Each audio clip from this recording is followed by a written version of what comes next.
Good afternoon, everybody, and welcome to our EAP Parent and Family webinar. We're really happy to have you join us this afternoon. My name is Kim Burton, and I'm the Director of the Education Abroad program here at UC San Diego. And I am joined by my colleague Nancy Osborne at the UCEAP Systemwide Office. Nancy's an analyst on the International Health, Safety, and Emergency team, and Nancy has a couple of her colleagues with her that she's going to introduce. Great, thanks, Kim. Again, as Kim mentioned, I'm Nancy Osborne. I've been working with International Health, Safety, and Emergency Response for 6 years now, and I'm just going to briefly let my colleagues introduce themselves. Hi, I'm Kate DeBlanc. I'm also an analyst working with Nancy. Hi, everyone. My name is Stacy Hagan, and I'm the Assistant Director for International Health, Safety, and Emergency Response. And you'll hear from us later in the presentation. Great. Thanks, Nancy and team. And then we also have Sherry Leibovich, who's our office manager here in Study Abroad, who's providing our technical support. And you'll hear more from Sherry later as we get into the question and answer part of the presentation. So at this point, we're going to turn our cameras off so we can focus on the slides. And then we will keep moving through the presentation. So Sherry, we can move forward with the slides. Great. So what we would like to accomplish with you this afternoon is to give you a better idea of the structure and the resources that exist in the UC Education Abroad program. We're also going to briefly review the tabs in the Parents Guide, which is online on the EAP website, and you have that web link there on the slide. And then you'll gain more familiarity with the UCEAP Health and Safety Information and Resources from Nancy and her team. And then we will have time at the end for questions and answers. Now, we have reviewed the questions that you all submitted along with your registrations, and we've incorporated answers to those where we can. But I want to remind all of you that this is not a country-specific session, but we will be able to give you some information about resources online and other information and resources that your students have that does give you and them additional information that is country-specific. I also want to let all of you know that we are recording the session this afternoon, and it will be posted to our website here at UC San Diego Study Abroad if you want to go back and refer to it, or if you have another family member who wasn't able to participate this afternoon. So moving on, we want to talk about the EAP, the system-wide structure. So the UC Education Abroad program is for students at all of the 9 undergraduate UC campuses. EAP offers over 400 programs in 42 countries around the world. And each year, EAP is sending about 5,500 UC students abroad, and about 10% of those are students from UC San Diego. EAP is essentially a network of support that we provide for students here in California and also abroad. And we have been helping your students, obviously, through the application process and selection and pre-departure. And this network will continue to help them and support them through their time abroad and into their return back to UC San Diego. So the network is made up of those of us that work here in the campus office here at San Diego, the staff who work at the Systemwide Office, like Nancy and her team, that is located in Goleta, actually next to Santa Barbara, and also our colleagues, our EAP colleagues that work abroad at our study centers, at our host institutions, and we also have some UC faculty who work as faculty directors in certain countries around the world. So I want to give you a little more information about what each of those areas do in terms of providing that network of support. So here in the campus offices, we've marketed programs and reached out to students about opportunities that they have through EAP. Your students have been advised and guided in terms of looking at program options and selecting the program or programs that will best meet their academic, personal, and career-related needs. We've helped them through the EAP application process and selecting students. And we are also able to help students with financial aid and scholarships. And I want to make sure that all of you know that here at San Diego, we do have a part-time financial aid advisor in our office. and she has met with many of your students, I'm sure. She's very popular, but it's wonderful having her here, and she's really been able to help students get a better understanding early on in the process of what their financial aid might look like for their time abroad, and what additional resources by way of scholarships might be available to them. We also provide students with pre-departure orientations. The general orientation is an online module that all students are required to complete, and it covers not only health and safety, but also cross-cultural adjustment. And then for country orientations, we actually have a big event this coming Monday, the 14th, where we get students together with students who have studied in their countries and programs before, so our study abroad returnees, so they can get their questions answered. Also in our office, we are the ones who provide all of the communication across the campus about any EAP issues. So, for example, the registrar will enroll your students in a placeholder course while they're abroad on EAP, and so we communicate with them about that. We are the liaisons with all of the UCSD colleges if there are academic issues or personal issues that come up with your students while they are abroad or as they're planning to go abroad. We connect with student health on issues related to the local health insurance that they need to maintain, etc. So any issue related to EAP that has to do with another campus, office, or entity on the campus is usually dealt with through our office here at UC San Diego. And then we do provide assistance upon when students come back to campus about a number of different things, and I'll talk about that a little bit later. So moving on to the Systemwide Office, and again, this is our office in Santa Barbara. So the main office, they coordinate all 430 of those programs that I mentioned before. So all of the administration of those programs is maintained through the main office. The staff there are the ones that provide all of the pre-departure paperwork and processes. So they pull together the instructions for the students to get their visas to be in their host country. They explain to the students how they do registration and course enrollment at their host university. They provide all of the on-site arrival instructions and information. So they're doing all of that, which is amazing. They also produce the program budgets and develop the payment schedules, and all of your payments for anything that's owed to EAP goes to the Systemwide Office. So none of those payments for EAP will be coming here to UC San Diego. So again, they're the ones that take all of those payments. They make all the arrangements in terms of hiring and staffing our staff overseas, and they are the ones that communicate with the staff overseas on a regular basis. The main office also coordinates all of the academic oversight for all of those programs, everything from getting students enrolled in courses and signed up to distributing grades to the students' home campus upon their return. And then, as you've seen from Nancy and her team, they provide student health and safety information and crisis management and response. And again, Nancy's going to get into those details in just a minute. And then in terms of our centers and our partners abroad, we also, and host institutions, again, a major part of the network. So we do have either faculty on site or staff who oversee the day-to-day operation of all of our programs overseas. The staff abroad will provide housing information for students. They can provide assistance in finding housing, and in some instances are actually doing the placement of our students in housing options. They organize and deliver on-site orientations for students when they arrive in country.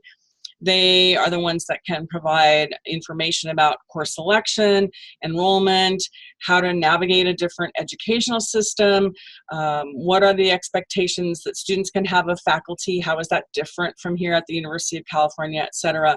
So they give students all of that information when they arrive. They also arrange some social events for the students, excursions that are part of the program, and also holiday activities. And then they're often the first ones that are able to refer students to local doctors, dentists, and counselors. So from here, Sherry, we're going to the tabs on the parent guide. So at this point, we wanted to show you the parent guide that exists on the EAP website. So this is public, so you have access to all of this information. And so is that the academics tab? There we go, thank you. Just want to tell you briefly what's in the tabs. On the academics tab, the information that's here on the website is fairly generic, but what I want you to know from the campus perspective is that all of our students, while they're abroad, are making progress toward their degree requirements. And part of the application process that they had to do in applying to EAP was to do academic planning with their major and minor and college advisors here on the campus. So they had discussions with them about the kinds of courses they could take abroad, if not specific courses they can take abroad, and how those courses are going to come back and help them meet their degree requirements. If courses change when students get abroad, or if there's a new course that is really cool and up to date and timely that students want to take, they are able to communicate with advisors here as necessary to get advance approval for courses. So wanted to make sure you understand that academic planning is very much a part of our application process. And then moving on to EAP policies. The policies tab will show you the various policies by which students must abide when they're abroad, including the student conduct policy, the academic conduct policy, as well as student privacy. And I just want to remind you that FERPA prohibits the release of student information without written permission from the student. So if you contact us, there's information we're not able to give you without that release from the student. The form is available from this page on the website if you want to get the form and have your student sign it. Also want to make sure you understand that there are exceptions to these laws in this case of health and safety emergency situations. Federal and state law does allow us to contact you without prior consent in those particular situations. Moving on to preparing for UCEAP. This tab will give you information about all the preparation that students have done and are going to do to go abroad. And we strongly recommend reviewing these items with your students. It's a fairly long list. In particular, on this page, you'll find reference to the UCEAP Guide to Study Abroad, which is a generic guide for the world. So it gives information for students going anywhere. Thank you for scrolling down to that, Sherry. And then also there is reference here to the country program guides. And this is one of the resources I wanted to mention to you to be able to get detailed information about the country that your student's going to and also the program. So the program guides include information about academics, about housing, how students pay for things abroad, do they need a bank account, which kinds of credit cards are accepted in their particular country, how do they meet the local students and local people in that particular location, gives them information about technology, do they need to bring a laptop, how accessible is Wi-Fi. So there's a lot of information in the country guides. And so it's definitely something that you want to ask your student about and have them show you how to access it. Again, those are all public. It's going on to diversity. Thanks, Sherry. So the diversity site information basically affirms UCEAP's commitment to diversity and also gives information, support services, and resources for the LGBTIQ community, for multicultural students, and students with disabilities. So there's a lot of detailed information there if you or your students need that. Then going back to while abroad. This particular tab outlines the support provided by the on-site staff and also gives you suggestions for communicating with your student while they are abroad. And so ideas about, if there's a crisis, what are the best ways for you to communicate? So again, a lot of good information here that you should take a look at.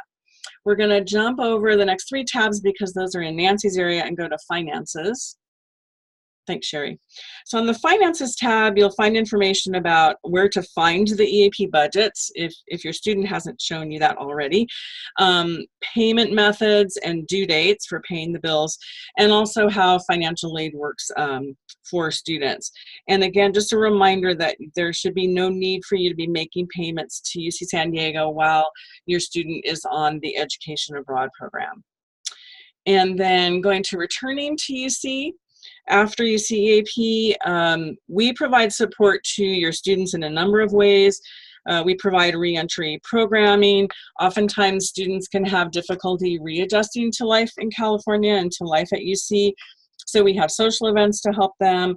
We can provide support and make referrals to counseling on campus. We have an amazing student staff that works in our office, and every year we have a number of student assistant positions that are open to students who studied abroad, and so that's a great way for students to come back, to feel integrated into our community, to be able to share what they've learned while they're abroad, and to encourage other UC San Diego students to go abroad, and they get paid while they're working here. We provide students with information about resumes and career development, and also how they can go abroad again, either while they're still at UC or at the graduate level. And then also we can provide them assistance for some of the procedural things like petitioning the courses that they've taken abroad to meet for their degree requirements. And then lastly, just clicking on the emergency contact page, just wanted you to see this. And again, I know Nancy and her team are going to talk about all this, but this is a quick reference. The UCEAP emergency telephone number is on here, and also the UCEAP insurance policy number is on this page. So at this point, I think that's a good segue into Nancy, for you and your team to take over. All right, just one second while I get my screen up.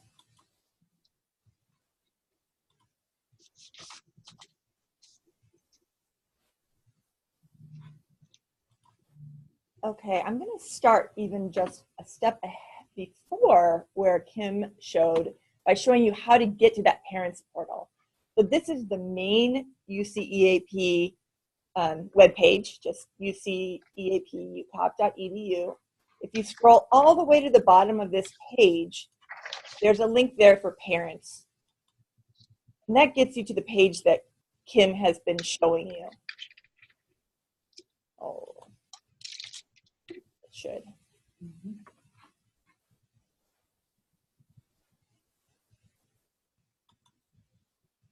Oh, that's awkward. Oh, there we go. Yeah, so that's where Kim has been working from. So again, you can get to pretty much all the information I'm going to go over today through these tabs. So if you want more information on insurance, just click on the insurance, and again, it will allow you to link to how to find out about what's covered, the actual policy brochure, and things like that. And then most importantly, again, an emergency contact. We want you to contact this number. This is a number for us here in Santa Barbara, but this is staff, has a calling service, and it'll get you to somebody who works in the region, and you can reach that 24 hours a day. And so that's the best way to, because then the person responsible for that region will do what they need to do to either get an answer or liaise with, whoever they need to on the ground. So this is the number you should write down as an emergency contact number.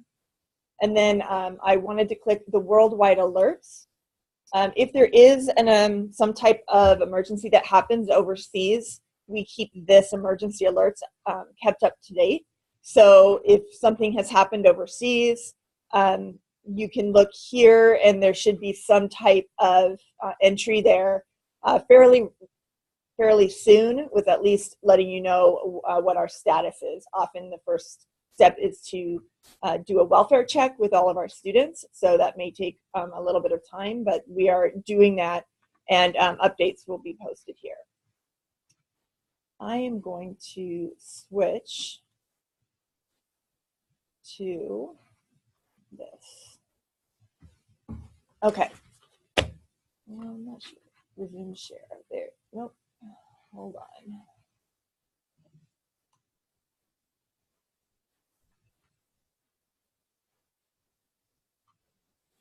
Huh. Okay, hold on one moment. I'm having trouble getting to my other screen.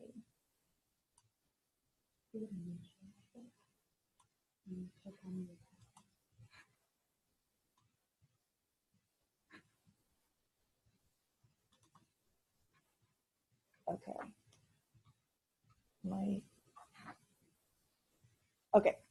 I'm hoping you can see the PowerPoint now. Kim, maybe you can give me a clue if it's still showing the web page. Yes, we're good. You've got the PowerPoint. Okay, good. All All right, so as parents ourselves and from surveys completed by parents, we know that personal safety and emergency support are two of the top 5 greatest concerns that parents have about their students studying abroad. And the health and safety of our students is a high priority at UCEAP. We provide our students and their parents with extensive written materials, emails, webinars, and various online resources dedicated to health safety, risk, security issues, all before students leave home. And we want you to share in your students' excitement and look forward to the opportunities they'll experience abroad while being informed about the UCEAP resources that are in place to help your student. So as UCEAP has a unit dedicated to international health, safety, and emergency response. You met 3 of us today. The one you were not able to meet is our director, and that is Inez de Romagna, and she was the first person at a U.S. university to be dedicated full-time for health, safety, and emergency response. So she's built a strong network of experts in the U.S. government, at other universities, and with private security professionals. She has a national reputation for excellence in the field and has represented the University of California on committees and panels related to global security, including the Overseas Security Advisory Council, which is a public-private advisory council to the U.S. Department of State Bureau of Diplomatic Security. I've listed some of the ways that my colleagues and I in the International Health, Safety, and Emergency Response Unit contribute toward the safety of UCEAP students. We also work directly with insurance, assistance, and security providers on contract with the University of California to facilitate the safety of UC travelers, including students.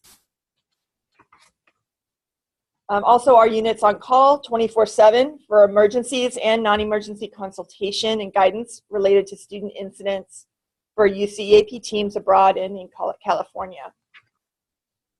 And it's not just the 4 of us. We also contract with outside expertise for many of our functions.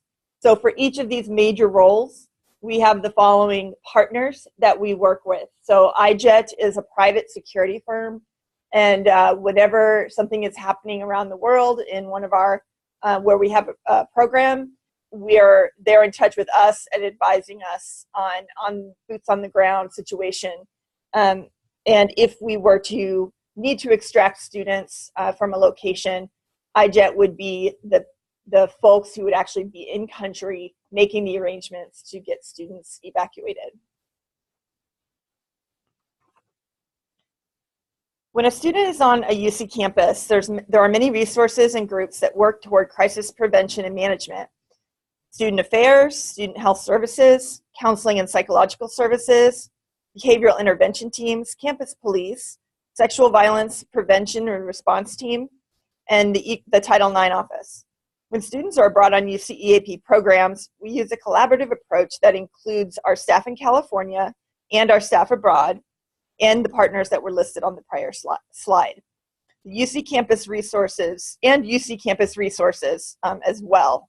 So we maintain relationships with all of those campus offices I mentioned before and continue to involve them when appropriate. We work together when responding to individual incidents that we're informed about, as well as regional emergencies. For this collaborative approach to work, it's important to understand that everyone shares responsibility for student safety abroad, and that students themselves maintain the greatest share of responsibility through the actions they take and the choices they make.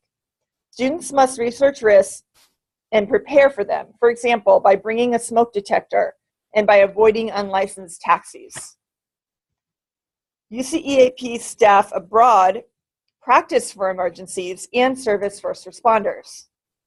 And UCEAP staff in the US monitor international security and manage emergencies with help from our partners. To minimize the likelihood and severity of safety incidents, all players must do their part.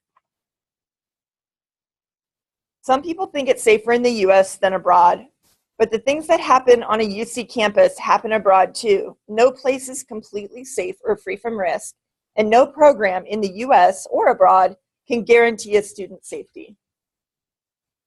This slide lists some of the resources that UCEAP engages depending on the type of incident or the severity of the threat. all UCEAP students are covered under a travel insurance policy held by UCEAP. This policy is supplemental to whatever U.S. health insurance they have, and is primarily intended for accidents and illnesses while they're overseas. Some of the medical benefits are, there's a $500,000 out-of-country maximum for medical coverage of covered services, and there's no deductible and no copay. However, it works on a reimbursement basis. So students have to pay upfront for medical services, and then they could submit a claim to be reimbursed. And this is quite different from what many students are used to here in locally in the U.S. and in their campus health services. So it's important. We talk to them a lot about budgeting for medical emergencies, and we especially recommend they have a credit card that they don't use for travel. They only keep that in case they're admitted to a hospital and they're required to pay. And that does happen in some locations. And preventative care is not covered. This is an accident and illness plan.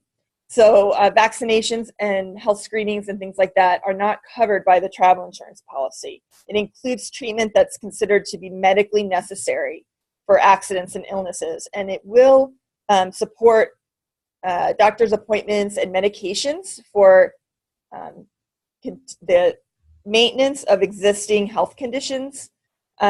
So that is also included as medically necessary. And then also mental health is covered at 100%. So if a student needs to seek counseling overseas and for whatever reason they want to go to a private counselor instead of maybe what's available on campus, those again those costs will be reimbursed at 100% with no deductible and no copay.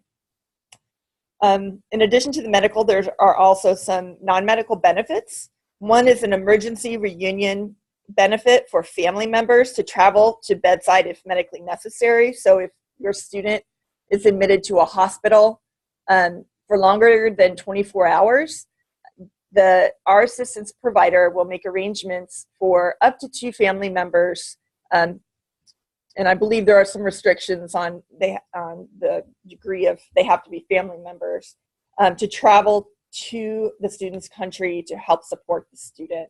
Again, that there has to be pre-approval. They have to get documentation from the treatment, who's the doctor who's treating the student, to say, yes, this student would benefit from having support, and then they'll allow that and make the travel arrangements. And there is also a similar benefit if there's an emergency, the family has an emergency at home in the United States, the death of a parent, sibling. Again, I'm not sure offhand where those limits are, but it's written into the policy, and travel costs for a temporary trip for that student to return home would be covered under that. There's also some limited personal property insurance, but it is fairly limited. There's a deductible, and it's limited, I think, to $2,500.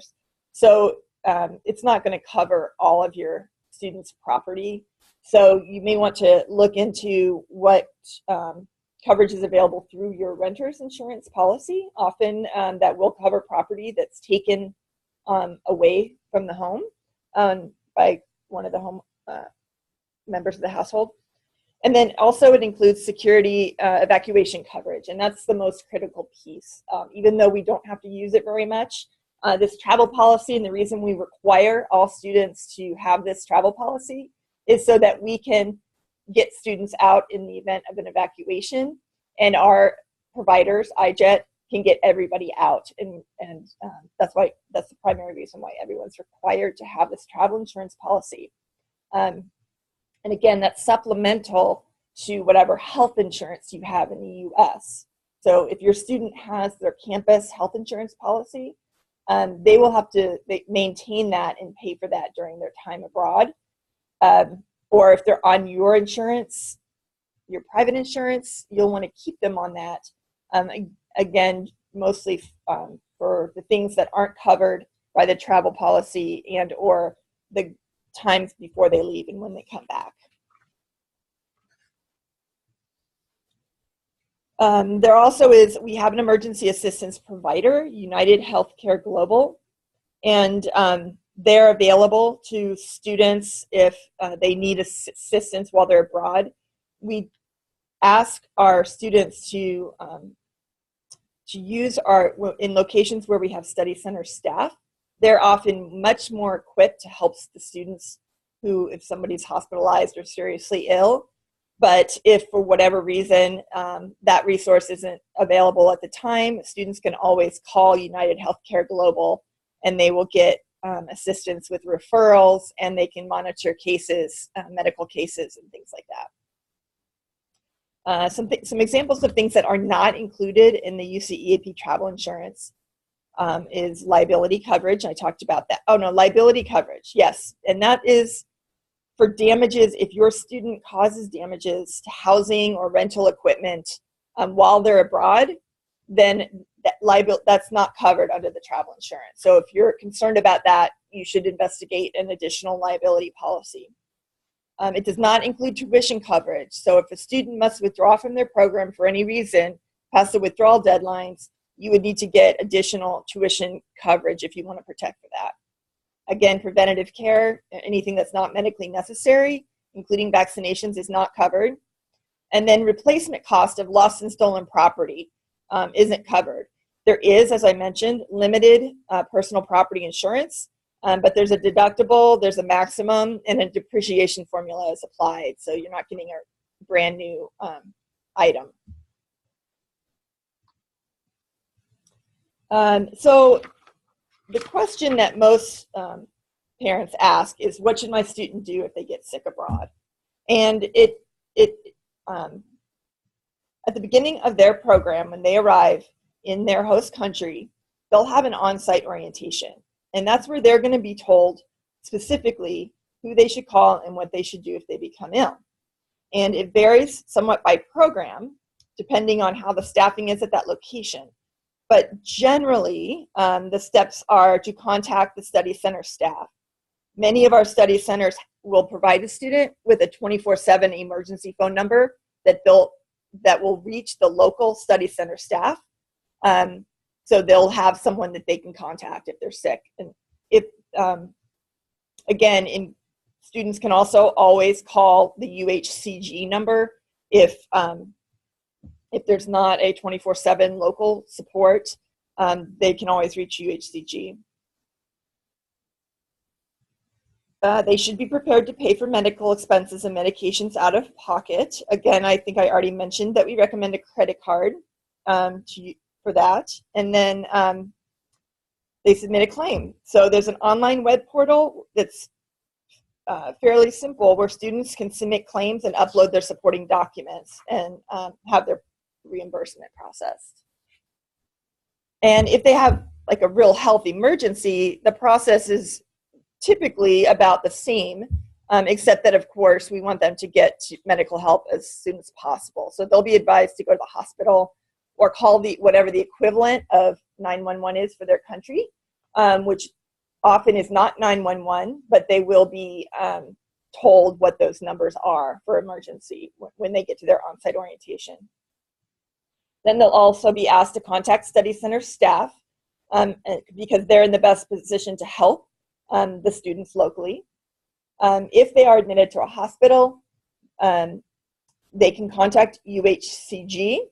UHCG then can be a liaison with the medical facility to monitor to make sure that the case is being handled appropriately.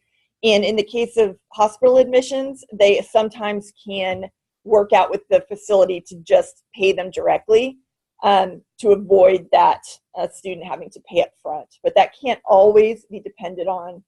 There are some places that just won't work with the assistance provider and require a payment from the student. And then the student has to submit a claim for reimbursement. So again, the only difference mostly is to get medical help first.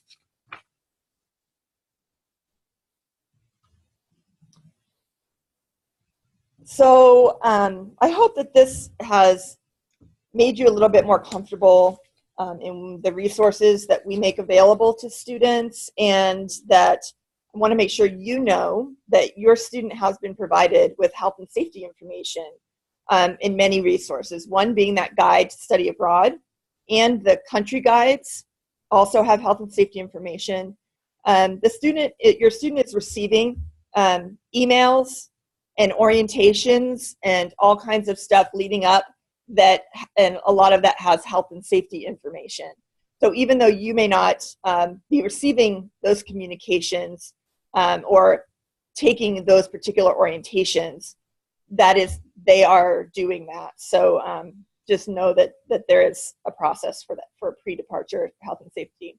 And then they're also getting that on-site orientation and email communications while they're on their program from the local staff, that many of those have health and safety information from them. So we encourage you to talk with your student about the risks that they recognize with their UCEAP program location, and then what steps they can take to mitigate risks. And they can contact their operations specialist if they have additional questions about certain risks in their program country. But the best thing as a parent to make you feel more comfortable is to talk with your student. One thing I wanted to mention that we highly, highly recommend is to have a communication plan with your student. So if your student is going to take a cell phone abroad, are they going to have an international calling plan, or are they going to get a local cell phone while they're there? If they are, you need to make sure they give you that number, and then, or are they going to rely on using WhatsApp or Facebook messages, or how is it going to be best for them to communicate with you? We tell all students when they arrive in country to call their parents to make sure that they've let you know that they arrived. So we do what we can to encourage that easy communication between you and your student, and we just encourage you to do the same.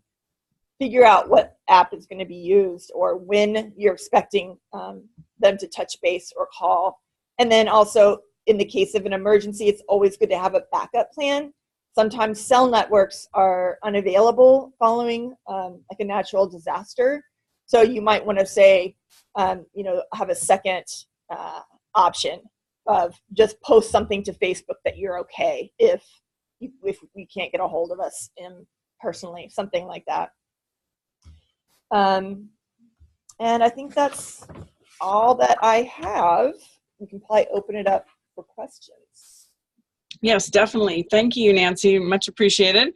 And yes, now you should see on your screen, either the top or the bottom, a box for you to submit questions. And so we'll be happy to take those and answer them. And just a reminder that we're not able to provide details about country or program specific questions. Again, refer you to the program guides and to your students for that. But if you've got generic, broader questions, then we're happy to take those at this time.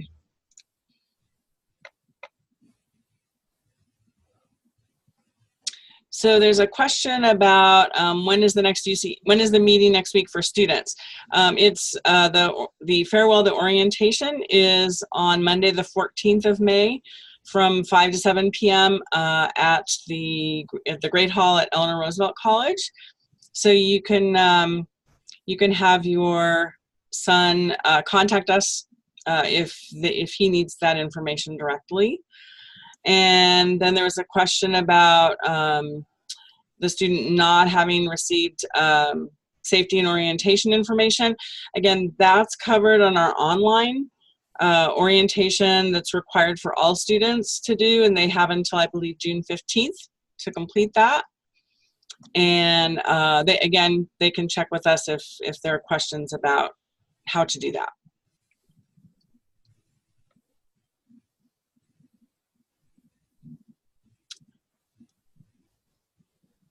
We have plenty of room for other questions if anybody has any, or if you need additional information about something we talked about.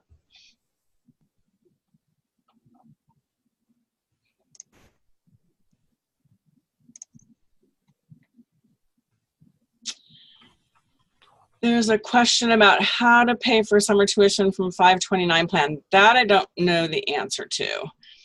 So that's something probably to contact UCEAP about directly, because it's a payment issue.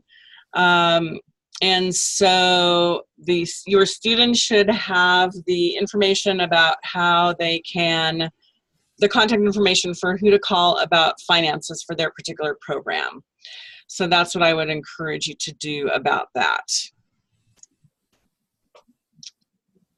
And there's a question about, my daughter has not heard from Japan yet.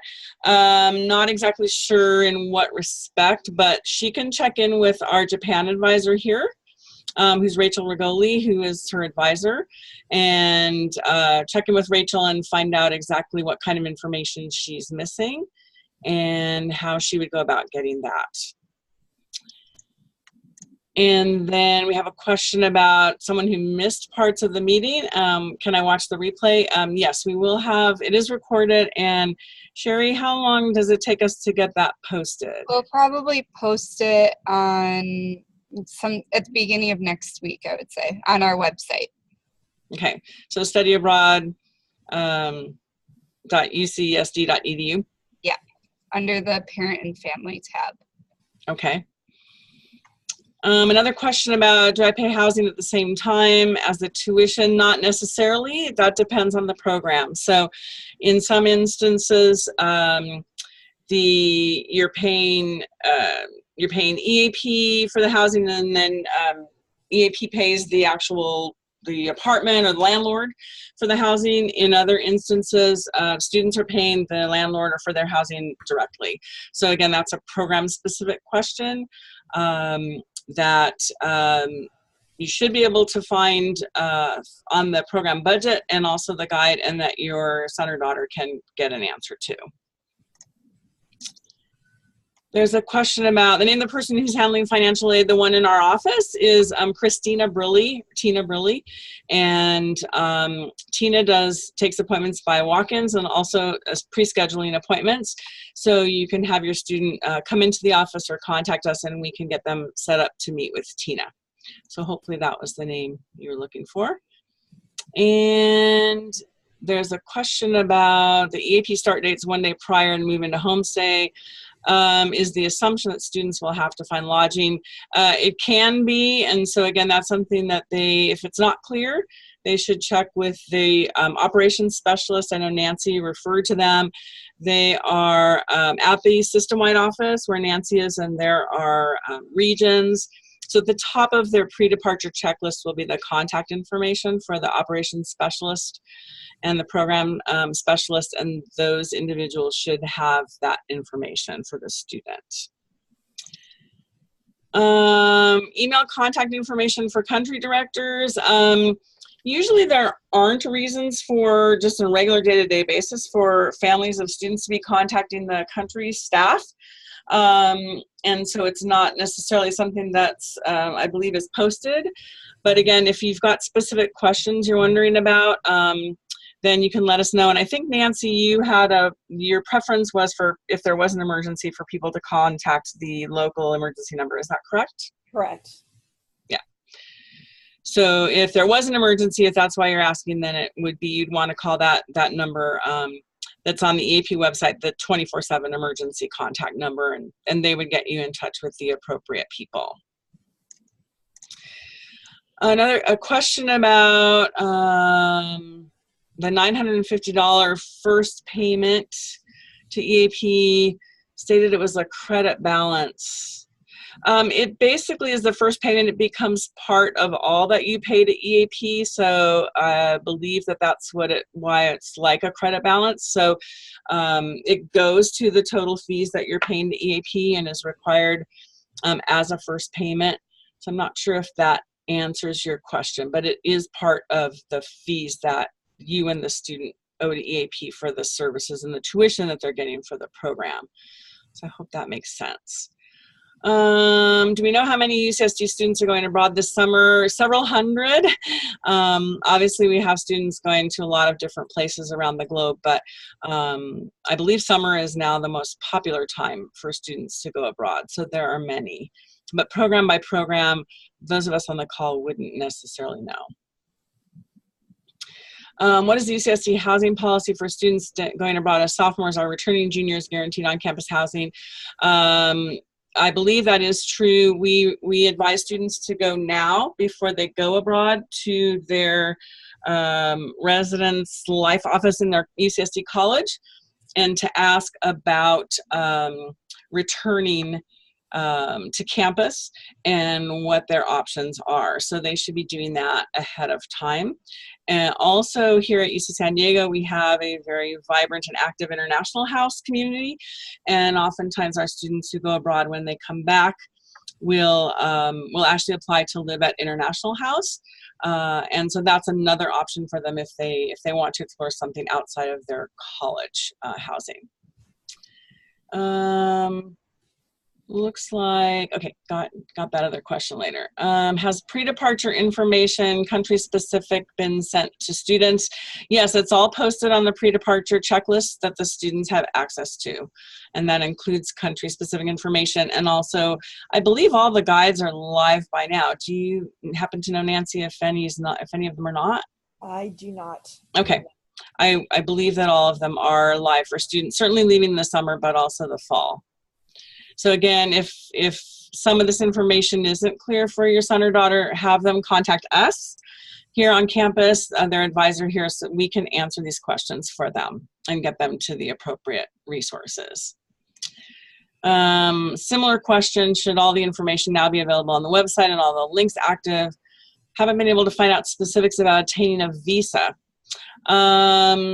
Again, for summer and fall, I would expect that information would be live.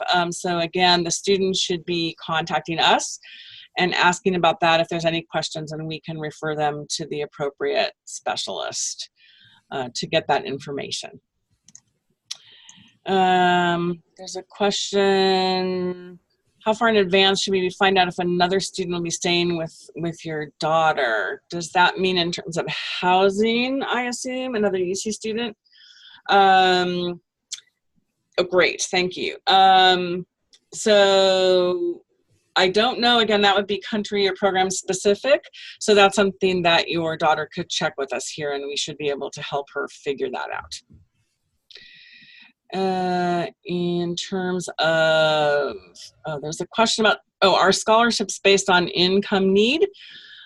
Most of our scholarships do require some indication of financial need, and financial need does not necessarily mean, at least to us here on the campus with our scholarships, does not necessarily mean students who are eligible to receive financial aid. There are some that don't require students to be receiving aid, but many of them do. We also have some scholarships that are based more on merit than on financial needs, so not necessarily all of them are. What happens if a student arrives earlier than the official start of the homestay? Is there housing available on campus, or he's on his own? Usually for students who arrive in advance of an official start date of their program, they're responsible for finding their own housing, finding a hotel, and paying for that. Again, that may be something that varies program by program, and you're asking the official start of the homestay, which might be different from the official start of the program. And so again, that's a country-specific question that we can help them find out. Okay, the question box is empty right now, so last call for questions. If any of you think of anything afterwards, you can always email us here on the campus at abroad.ucsd.edu. So I'll repeat that. It's abroad, ABROAD. .ucs or at ucsd.edu. So once we close the webinar, if there are questions that you think of, that you want information, please feel free to send us any questions in abroad. But again, for all those country-specific issues, send your student here, have them contact their advisor here in the office. They can also send questions and contact the operations specialist at the Systemwide office, and their contact information is at the top of the pre-departure checklist. So they can go to either place if it's pre-departure, program-specific questions, and one of us will be able to help them. So please encourage them to come in and get answers to those questions. If you ask them and they're not able to provide you that information or show you a reference that has that, please feel free to have them ask us or to ask the specialists at the Systemwide office. There was something in the chat box, Sherry. Do you see that? Yeah, it was, somebody ended up putting it into the regular questions. Yeah. Okay.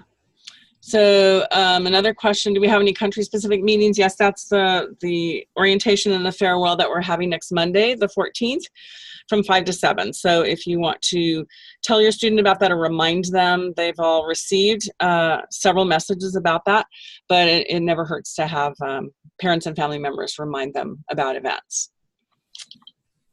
Anything else at this point, Nancy, you thought of that you want to add? Not that I can think of, and either of my colleagues think of anything. Okay. Okay, great. Yes, the farewell party and the orientation is the same thing. So we had a question about that. Okay, well, with that, we thank all of you for participating on your end. We hope that you found the information helpful and that it gives you a better sense of the amount of support and encouragement that exists within the UCEAP structure and those of us that work with UCEAP, and we hope that your students have wonderful, amazing, life-changing experiences abroad, and we thank you again for joining us. So thanks, everybody. Thank you. Thank you.